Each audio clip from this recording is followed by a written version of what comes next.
The look on Uncle Richard's face was worth every sleepless night, every mocking comment, every moment of doubt I'd endured over the past 5 years. But let me start from the beginning. My name is James Sullivan, and I never took the traditional path.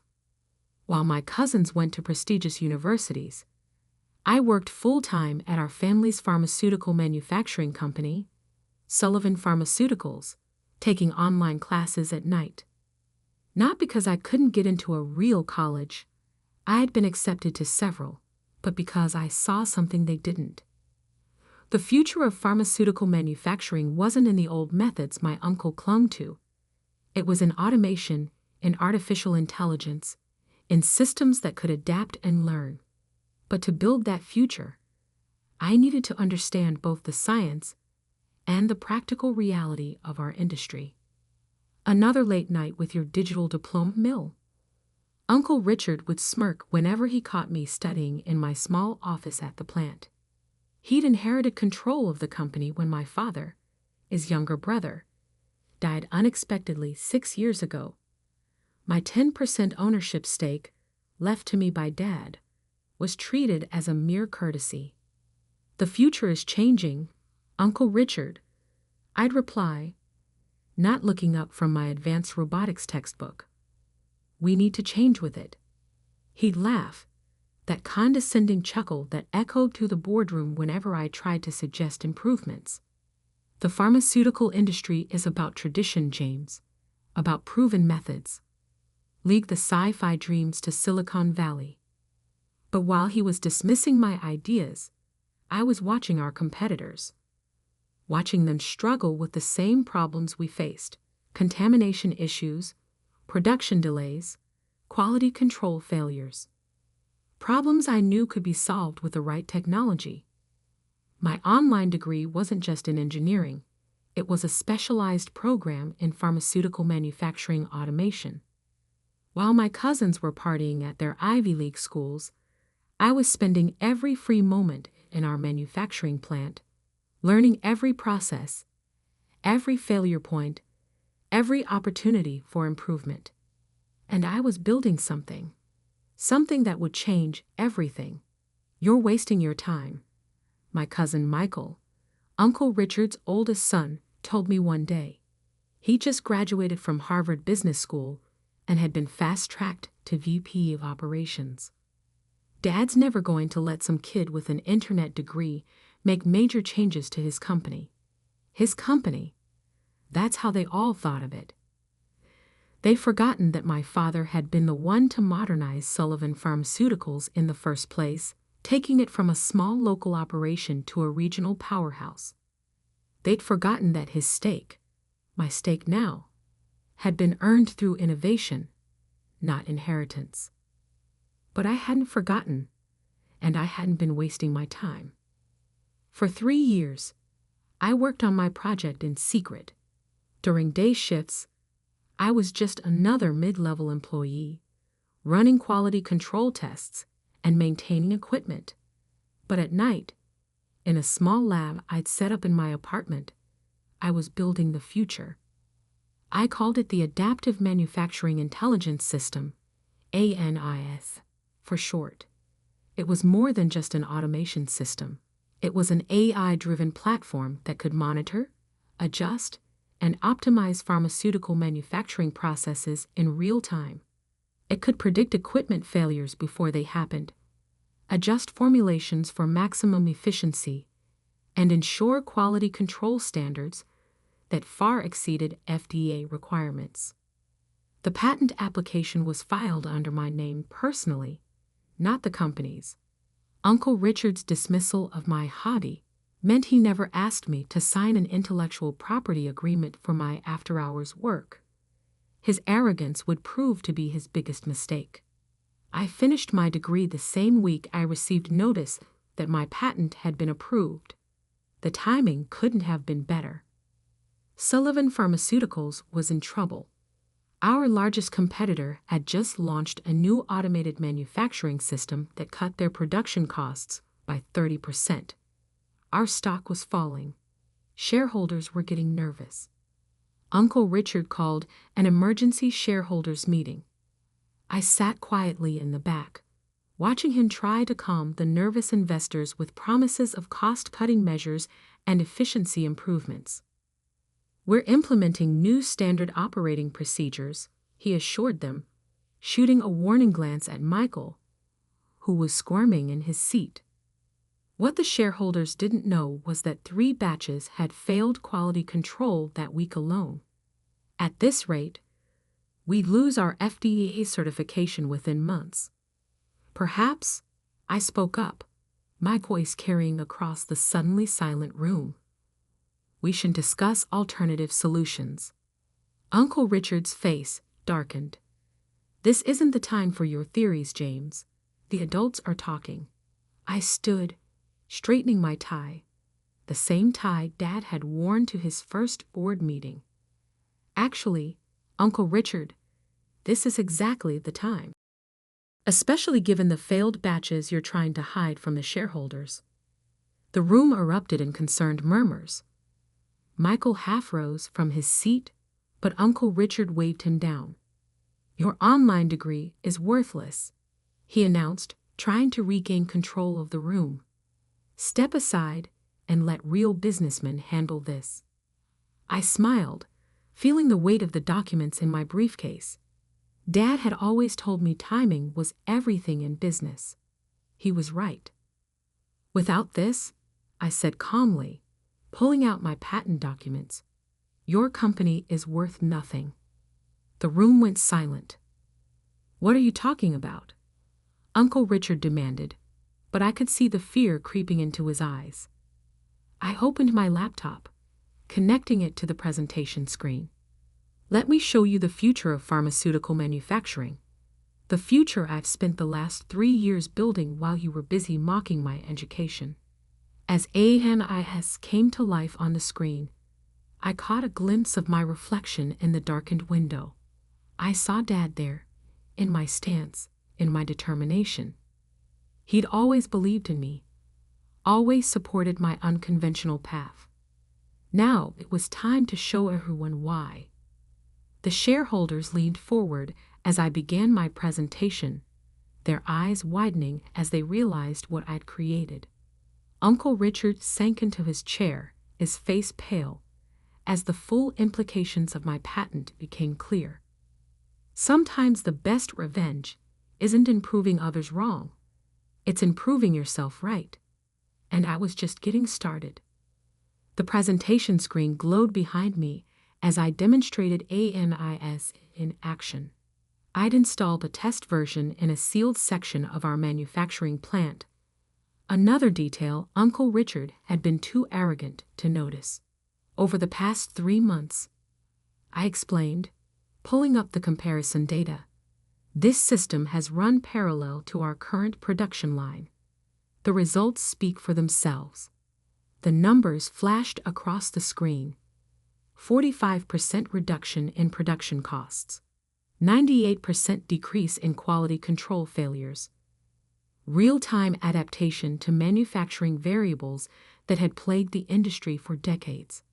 "Impossible," Michael blurted out. "Those numbers can't be real." I smiled, clicking to the next slide. "The FDA certification team visited last week. Would you like to see their preliminary report?" Uncle Richard's face had turned an interesting shade of purple. "You had no authority to install experimental systems in our facility. This is a violation of—" "Actually," I interrupted, "I had full authority. Check my employee contract. As quality control supervisor, I'm empowered to test new quality assurance methods. Everything was done by the book." I turned to the shareholders. "What you're seeing isn't just an improvement. It's a revolution in pharmaceutical manufacturing. And the patent?" I held up the documents. "It's already being called the most significant innovation in the industry in 20 years. The room erupted in excited chatter. I could see dollar signs in the investors' eyes as they grasped the implications. Our competitors would pay billions for this technology. One shareholder called out. They already have, I replied calmly. I received offers from 3 major pharmaceutical companies this morning. They're quite interested in the fact that Sullivan Pharmaceuticals doesn't own the patent rights. Uncle Richard stood up so quickly his chair toppled backward. This is outrageous. You developed this while working for us. The company owns nothing. I cut in. I developed this on my own time, with my own resources. The patent is registered to me personally. Your repeated insistence that my work was worthless and unofficial meant you never had me sign an IP agreement. A fact my lawyers thoroughly documented. I clicked to the final slide. A sales projection showing Sullivan Pharmaceuticals' future with and without ANIS. The contrast was stark. Without this system, we'll lose FDA certification within 6 months. Our competitors' automated systems have made our current methods obsolete. With ANIS, I gestured to the upward climbing graph. We become the industry leader in pharmaceutical manufacturing technology. The boardroom doors opened, and 3 people walked in. Uncle Richard's face went from purple to ash white as he recognized them. Allow me to introduce David Chin from Merck, Sarah Williams from Pfizer, and Thomas Rodriguez from Johnson & Johnson, I said pleasantly. They've each expressed strong interest in acquiring my patent. I invited them to today's meeting to observe the technology in action. Michael jumped up. This is a closed shareholders meeting. You can't. Actually, I held up a document.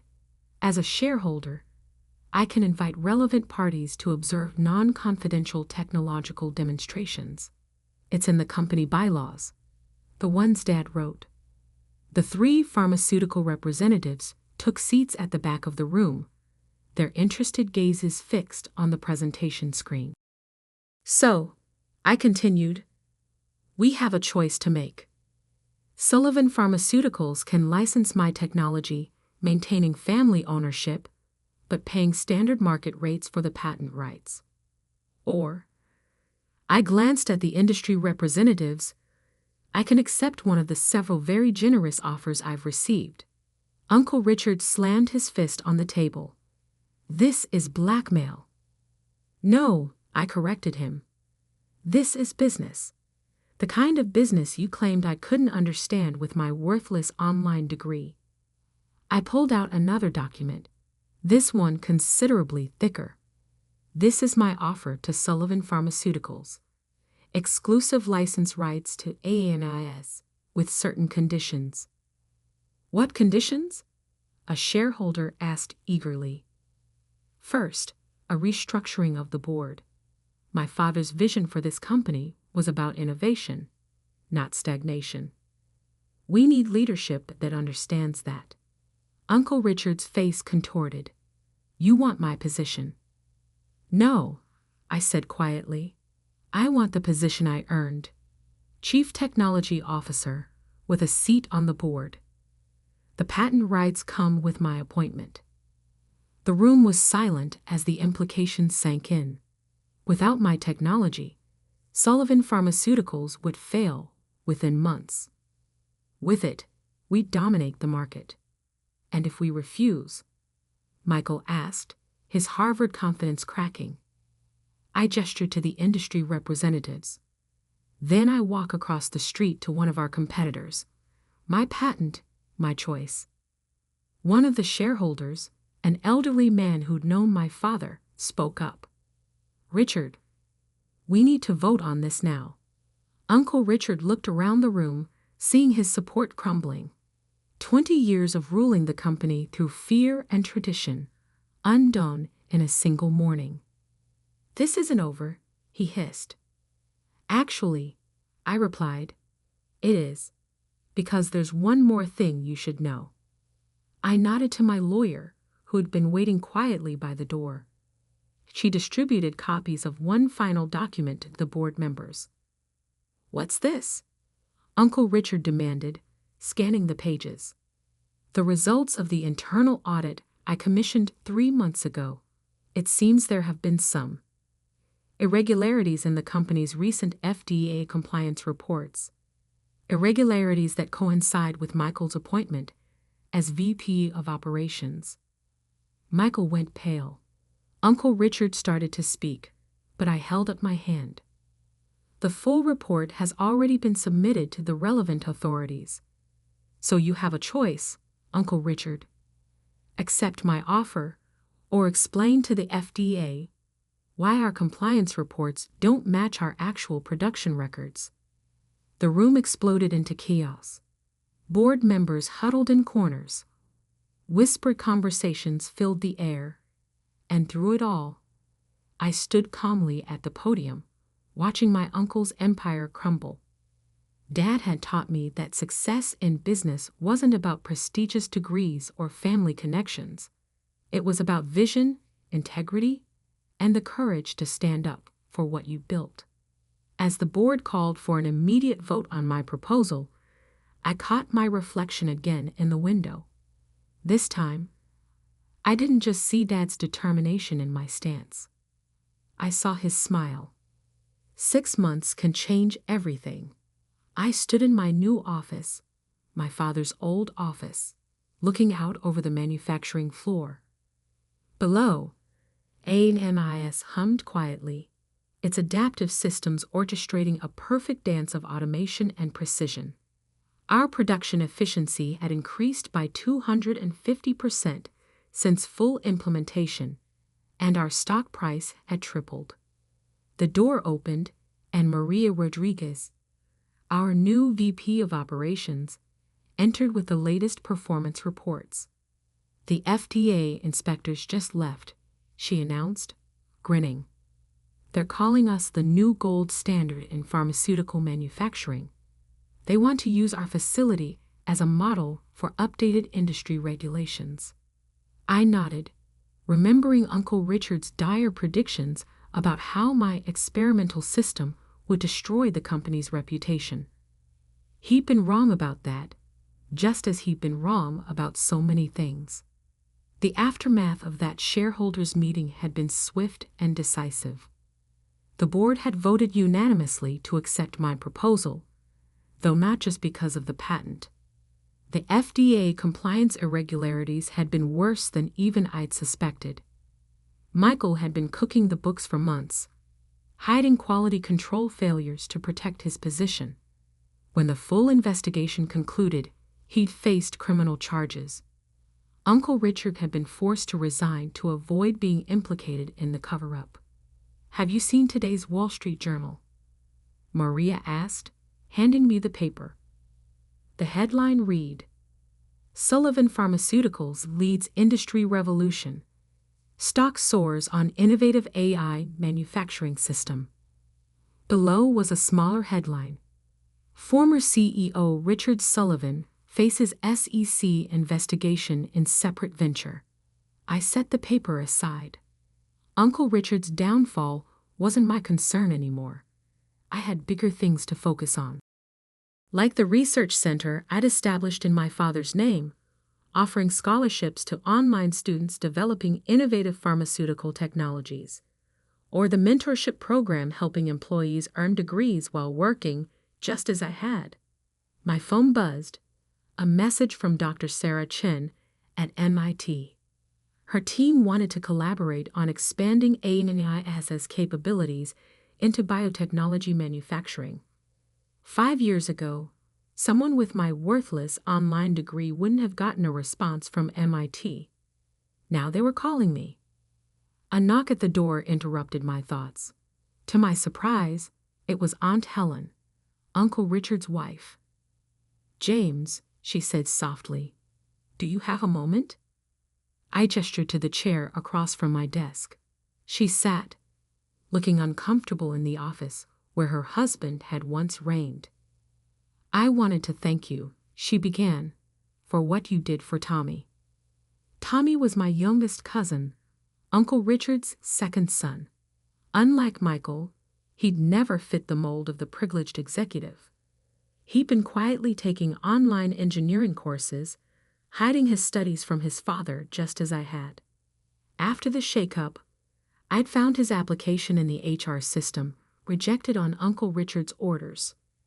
Now he was thriving in our technical division, his worthless online degree proving just as valuable as mine had. Tommy earned his position, I replied, just like everyone else here. Aunt Helen nodded, tears in her eyes. Richard was wrong about so many things. About you, about education, about how to run this company. She paused. Your father would be proud. Would he? I looked around the office at the changes I'd made. The old mahogany furniture had been replaced with modern workstations. The walls of family photos now shared space with technical diagrams and real-time manufacturing displays. But his most important lessons remained: integrity, innovation, and the courage to forge your own path. My computer chimed. An alert from AMEIS.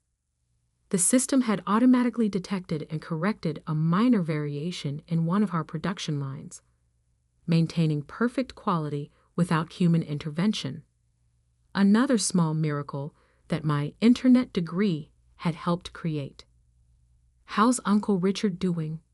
I asked, though I already knew. The industry newsletters kept track of his attempts to start over, each one failing as investors remembered the FDA scandal. He's adjusting, Aunt Helen said carefully. The SEC investigation has been difficult, but maybe it's what he needed. He's finally realizing that the world has changed. Indeed it had. Sullivan Pharmaceuticals had transformed from a traditional manufacturing company into a technology leader. Our market cap had grown from $50 million to over $2 billion in 6 months. Competitors who had once dismissed us were now licensing our technology. And it had all started with an online degree and a dream that wouldn't die. My assistant buzzed in. The quarterly board meeting was about to start. Aunt Helen stood to leave. James, she said at the door, I heard about the scholarship program you started, the one for online students. I nodded. Richard saw it too. He didn't say anything, but I think he finally understands what he failed to see before. After she left, I walked down to the manufacturing floor. The employees no longer stopped working when the boss appeared. They were too engrossed in their tasks, too proud of their contributions to this new era of pharmaceutical manufacturing. Tommy was at his station, fine-tuning one of AMEIS's sensor arrays. His online degree in robotics engineering hung proudly on the wall of his workspace, just like mine did in the office upstairs. How's the calibration going? I asked. He grinned, gesturing to his screen. The AI suggested a modification to the sensor alignment. It's improving accuracy by another 3%. I watched the system work, marveling at how something that had started as sketches on my apartment wall had grown into this. The future of pharmaceutical manufacturing, built by a kid with an online degree who refused to believe his education was worthless. Back in my office, I opened my desk drawer and pulled out the nameplate that had once sat on Uncle Richard's desk. Richard Sullivan, CEO. It read in pompous gold letters. I dropped it in the recycling bin. My new nameplate was simpler, cleaner. James Sullivan, Chief Technology Officer. Below it was a small engraving of the first line of code I'd written for AMEIS, back when it was just a dream. The board meeting would start soon. Another quarter of record profits to report, new innovations to discuss, more boundaries to push.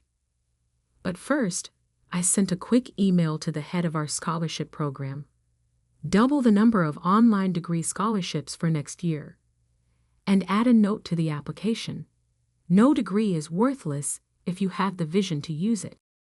Sometimes the sweetest revenge isn't in proving others wrong. It's in proving that success comes not from where you learned, but what you do with that knowledge. And sometimes, a worthless degree becomes priceless when combined with determination, integrity, and the courage to change an industry. Uncle Richard had been right about one thing. Tradition was important in the pharmaceutical industry. But he'd forgotten that every tradition started with someone willing to try something new. As I headed to the board meeting, I passed the company's mission statement, newly updated after my takeover. Sullivan Pharmaceuticals, where innovation meets integrity. Below it, in smaller letters, was my father's favorite quote: "Education is never worthless. Vision is priceless." He'd been right all along.